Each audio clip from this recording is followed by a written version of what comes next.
यूं तो रावण प्रचंड विद्वान था, परंतु क्रोध, मोह, लोभ इत्यादि दुर्गुणों का दास भी था। रावण अनन्य भक्त था, सदैव सौम्य रहने वाले शशि शेखर भगवान महादेव का। किंतु उसमें अपनी भक्ति बल और तप का अपूर्व अहंकार भी था। तभी तो उसने भगवान शिव को कैलाश पर्वत समेत उठाकर लंका ले जाने का दुस्साहस भी किया। परिणाम स्वरूप भोलेनाथ द्वारा दंडित किया गया। श्री हरि का रामावतार मर्यादा पुरुषोत्तम अवतार है। उनके इस अवतार का उद्देश्य ही जगत में सभी प्रकार की मर्यादाओं की स्थापना तथा जीवों द्वारा उनके पालन किए जाने का मार्ग प्रशस्त करना था।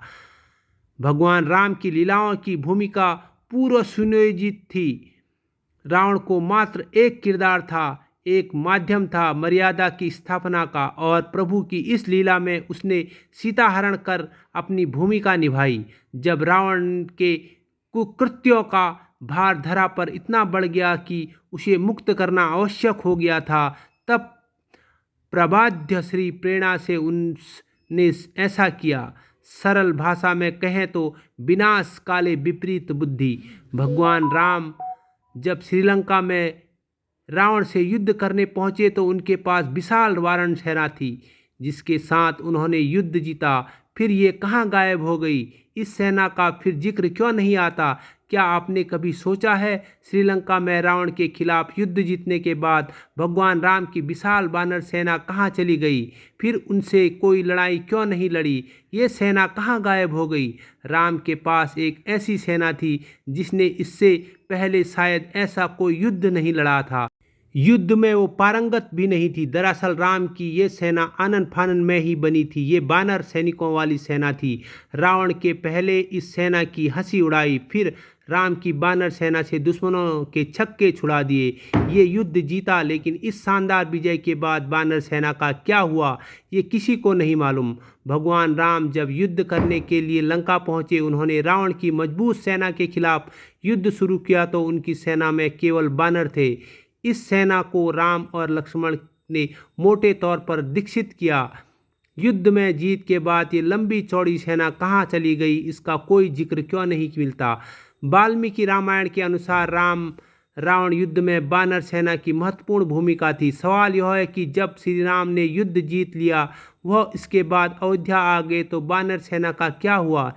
इस बानर सेना का नेतृत्व करने वाले उस समय के महान योद्धा सुग्रीव और अंगद का क्या हुआ? रामायण के उत्तरकांड में उल्लेख है कि जब लंका से सुग्रीव लौटे तो उन्हें भगवान श्री राम ने किष्किंधा का राजा बनाया। बाली के पुत्र अंगद को युवराज, इन दोनों ने मिलकर वहां कई सालों तक राज किया। श्री राम रावण युद्ध में योगदान देने वाली बानर सेना सुग्रीव के साथ ही वर्षों तक रही, लेकिन इसके बाद उसने शायद ही कोई बड़ी लड़ाई लड़ी। हालांकि इस बानर सेना में अहम पदों पर रहे सभी लोग किष्किंधा में अहम जिम्मेदारियों में जरूर रहे। बानर सेना में महत्वपूर्ण योगदान देने वाले नल नील कई वर्षों तक सुग्रीव की सेना के मंत्री पद पर सुशोभित रहे, तो युवराज अंगद और सुग्रीव ने मिलकर किष्किंधा के राज्य को और बढ़ाया। गौरतलब है कि जब किष्किंधा आज भी है। किष्किंधा कर्नाटक में तुंगभद्रा नदी के किनारे है। ये बेल्लरी जिले में आता है, जबकि विश्व प्रसिद्ध हम्पी के बिल्कुल बगल में है। इसके आसपास प्राकृतिक खूबसूरती बिखरी हुई है।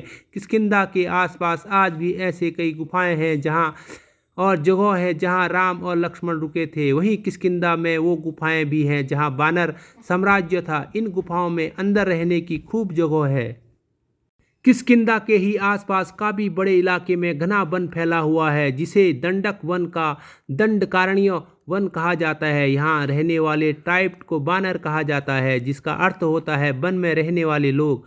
रामायण में किष्किंधा के पास जिस ऋषमुख पर्वत की बात कही गई है, वह आज भी उसी नाम से तुंगभद्रा नदी के किनारे स्थित है। यहीं पर हनुमान जी के गुरु मतंग ऋषि का आश्रम था। जब ये पक्का हो गया था तो सीता को रावण ने कैद करके लंका रखा हुआ था। तो आनन फानन में श्री राम ने हनुमान और सुग्रीव की मदद से बानर सेना को गठन किया, लंका की ओर चल पड़े। तमिलनाडु की एक लंबी तटरेखा है जो लगभग 1000 किलोमीटर तक विस्तारित है।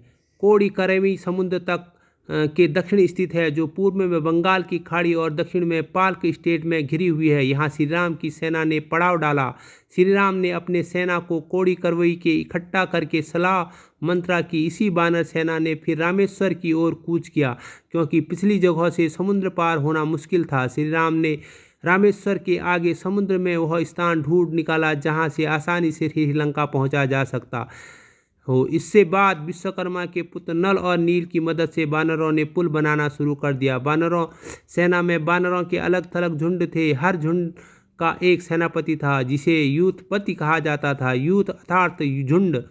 लंका पर चढ़ाई के लिए सुग्रीव ने ही वानर और तथा रिज सेना का प्रबंध किया था। बताया जाता है कि बानर सेना जुटाई गई थी। ये संख्या में करीब 1 लाख के आसपास थी। ये सेना राम के कुशल प्रबंधक और संगठन का परिणाम था। विशाल बानर सेना छोटे छोटे राज्यों की छोटी छोटी सेनाएं और संगठित जैसे किष्किंधा, कोल, भील, रीछ और वनों में रहने वाले रहस्यवासियों आदि का संयुक्त रूप था। माना जाता है कि लंका के विजय के बाद ये विशाल बानर सेना फिर अपने अपने राज्यों के अधीन हो गई, क्योंकि अयोध्या के राजसभा में राम ने राज्याभिषेक के बाद लंका और किष्किंधा आदि राज्यों को अयोध्या के अधीन करने के प्रस्ताव को ठुकरा दिया था। ये बानर सेना राम के राज्याभिषेक में